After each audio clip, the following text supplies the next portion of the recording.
For joining us for this press conference. We have invited you here today to formally respond to and clarify some issues on the National Health Insurance Scheme that were raised during a press conference held by the opposition NDC yesterday. At the said event, the NDC indicated that the National Health Insurance Scheme was fast collapsing, but we want to again emphasize, as indicated by the President, His Excellency Nana Addo Dankwa Akufo-Addo, at his recent State of the Nation address, as well as in his engagement with Ghanaians living in the USA, that the National Health Insurance Scheme is buoyant and has come back to life with all the logistical and funding support by this government. The President did not peddle untruth, and the President certainly doesn't lie, as the NDC would want the good people of Ghana to believe. Government wishes to assure the people of Ghana that the National Health Insurance is definitely not on the verge of collapse as claimed by the NDC. Let us now clear specific misrepresentations put forward by the NDC and present you with the true state of affairs with regards the National Health Insurance Scheme funds. 1. NHIS indebtedness or alleged indebtedness. The government wishes to state emphatically that this administration inherited a 1.2 billion cedis debt left behind by the NDC. This debt has been paid in full by the Nanado-led NPP administration. The NDC confuses funding gap of 425.7 million cedis with total claims arrears of 1.2 billion cedis as at December 2016 when they were exiting office. For their education, funding gap is only the difference between the total liability and the money that is due to the NHIS. 2. Alleged loss of confidence in the scheme. It is also palpably false when the NDC says that there is loss of confidence in the scheme. Contrary to their assertion, the fact is that the NHIS membership registration has rather surged from 18.6 million in 2016 to 20.1 million in 2018. Again, it is also important to state that the scheme records approximately 75,000 mobile renewals weekly. Furthermore, the number of credential facilities, that is, healthcare provider facilities who have signed contracts to attend to registered NHIS members, those are called credential facilities, has increased from 4,160 at the end of December 2016 to 4,520. For the records, we wish to announce that the active membership of the scheme by January 2019 stands at 10,793,456, and this is higher than the figure that the NDC quotes as their success in 2016. Government wants to once again bring to the attention of the general public that effective April 1st, 2019, service tariff payable to credential institutions has also increased by 20 percentage points. This is to help improve on the quality of service rendered to members. Ladies and gentlemen, how can these statistics be described as a loss of confidence in any scheme? 3. Increasing expenditure. The NDC relies on budget estimates to make arguments of increasing expenditure on compensation. Budget estimates. This is obviously misleading and in bad faith. It should be noted that as a growing institution, the NHIS takes cognizance of the creation of 6 new regions. It should also be noted that the NHIS has offices in only 175 out of the 216 political districts. In order to better serve the people of Ghana in the remaining 20% of the districts, any forward-thinking institution would plan for the creation and staffing of offices in those areas in accordance with the cash flow situation of the scheme within the year. That accounts for the current budget estimates on compensation.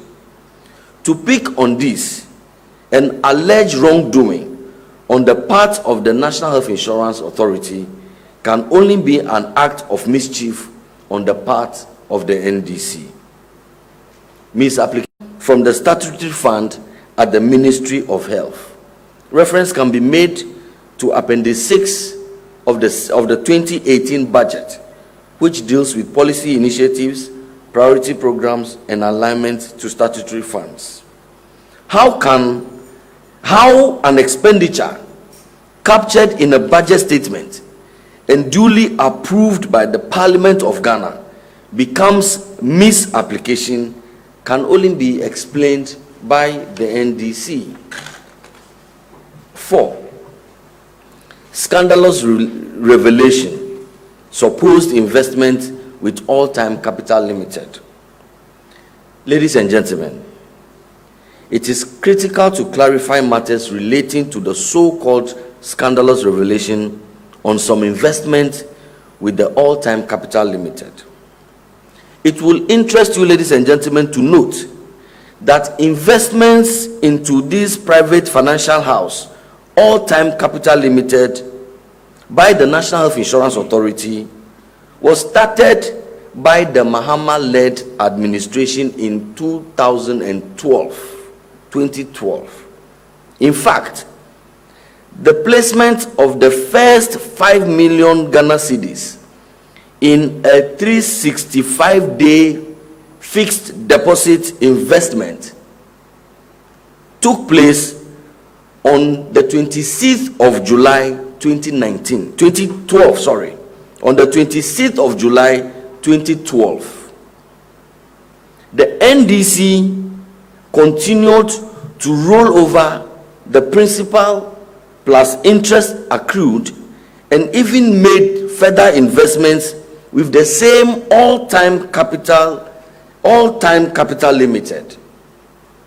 For the NDC to now turn around and accuse the current administration, and I quote them in their own words, that the NHIS, without due diligence and with indecent haste, transferred a whopping 17,548,377.20 pesos in 3 tranches to a private financial house, All-Time Financial Limited, supposedly as investment. End of quote.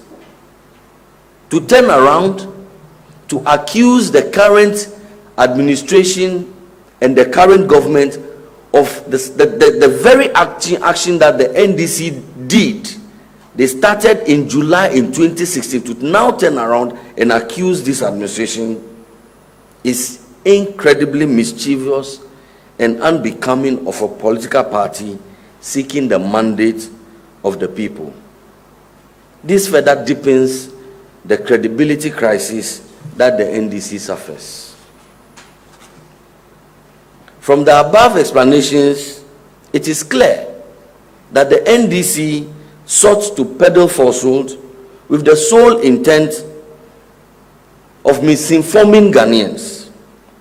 The NDC and its leadership continue to suffer credibility crisis on several matters, and they cannot and must not be trusted. We will urge the good people of this country to support and cooperate with this government while we provide quality and affordable health care to Ghanaians. I want to know, before the takeoff of the regions, the government allocated a 20 million budget to each of the regions. Was the health sector part of the amounts, and wasn't NHIS offices and supposed to be established through this amount, or they need additional amount of money to establishing the centers in the region? Thank you. My question goes with the first one he asked. With regards to the investment, is government continuing this investment with All Times Capital Limited? And throughout your speech, I didn't quite get how the consumer or the end person benefits through all of this investment. So is government continuing with the investment, and how does this bode well for the person who carries their card to a hospital in search of service? Why would the National Health Insurance Authority invest in a private financial house, considering that we have government treasury bill and bonds? Is it not prudent for the management to invest in safe investment house rather than private one, considering the collapse of Mayfield and other funds? Don't you think it's prudent to invest in those bonds? Thank you. Well, the charge as of yesterday was that the NPP administration clandestinely and without due diligence and within the shortest possible time after the assumption of office of this government went and put these monies into All-Time Capital Limited. That was the charge that was made. If today the NDC wants to change the discussion and want to say other things, let them make those ones and we shall confront them on those ones. At this point, they have been exposed and we are calling them out for publishing falsehood. They claimed that we started this, we were doing this, and we have led evidence to show that they actually started this. And so that news that we want to be published, the news that we want sent out, is that the NDC has been exposed. We are calling them out. They lied about the current management of the administration of the health insurance, and they lied about this current dispensation. On the other argument about are we getting the money back, was it good in the first place to have started all those, the NDC had the opportunity yesterday to make these points. They chose not to. They chose to tell lies that we were the ones who invested the money.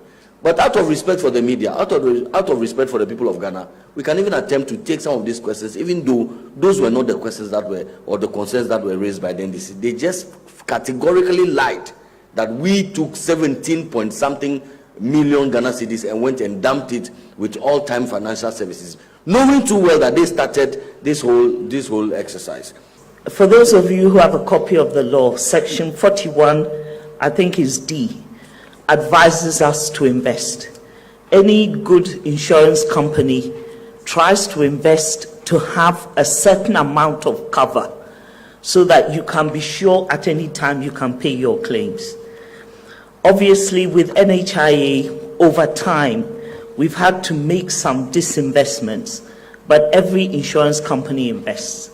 So that, on the whole, is not wrong. This investment was started in 2012, so it was under the previous administration, as has been pointed out. As to whether it was a risky investment, that is not for me or any of us to judge.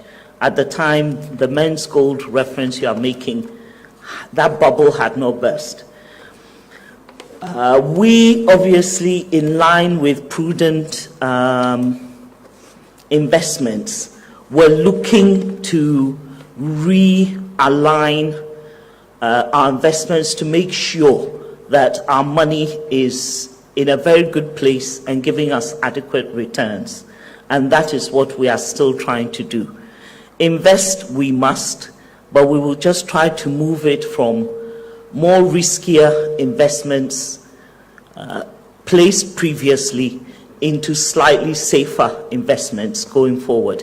That is what we are trying to do, and then these leaked documents and misinformation came about.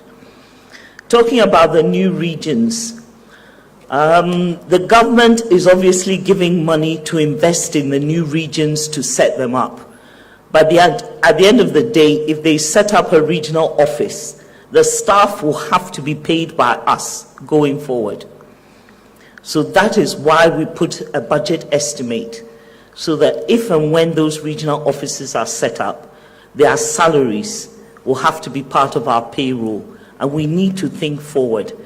We will do as and when we have the cash flow and we can afford it.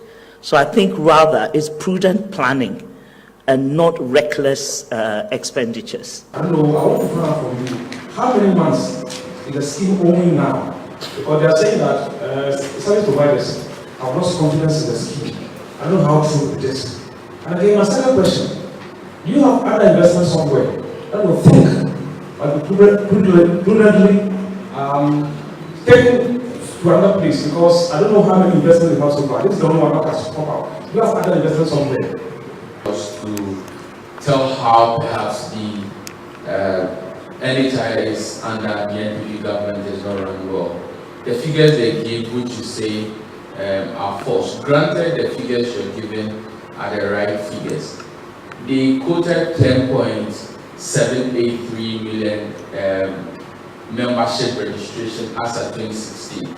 You're quoting about 10.79 as of 2019. I want to find out from the CEO, on the face of these figures, how good does it look that within 2 years we have just about 1,000 or so additions to the registration, so 10.78 and then 10.79. So in that level, even though their figures are wrong, but per where we've got into, how good is it?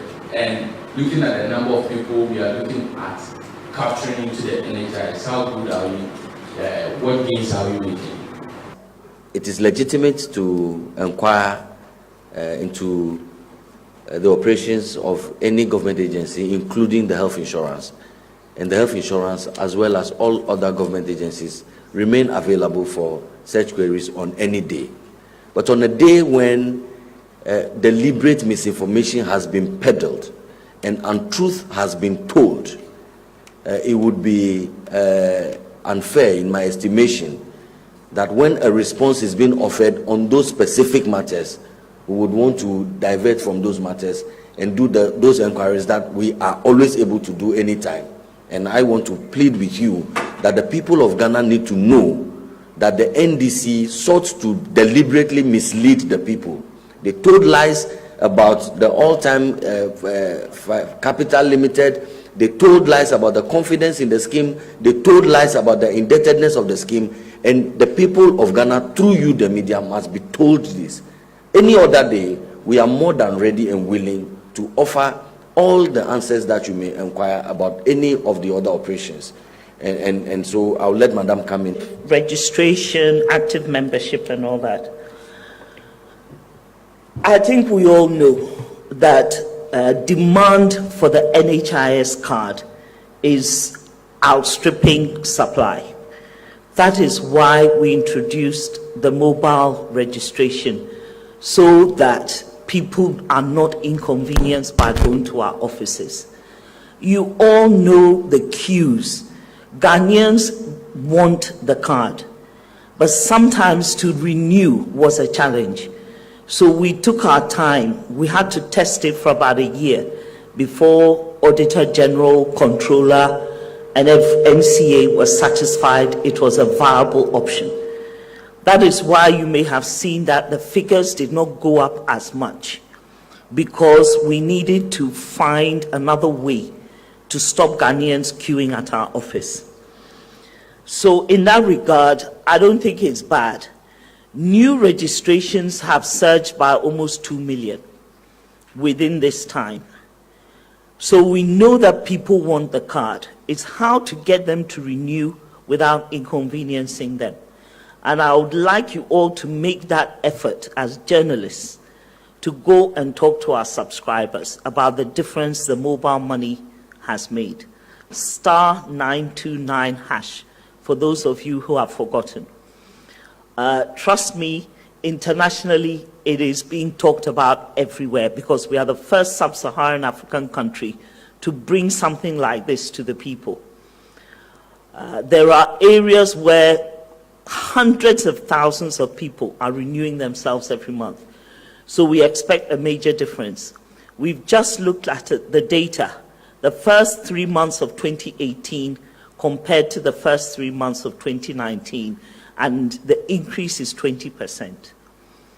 So all I can tell you is watch this space. We have put in the back work to make a massive change in how we do coverage in the country.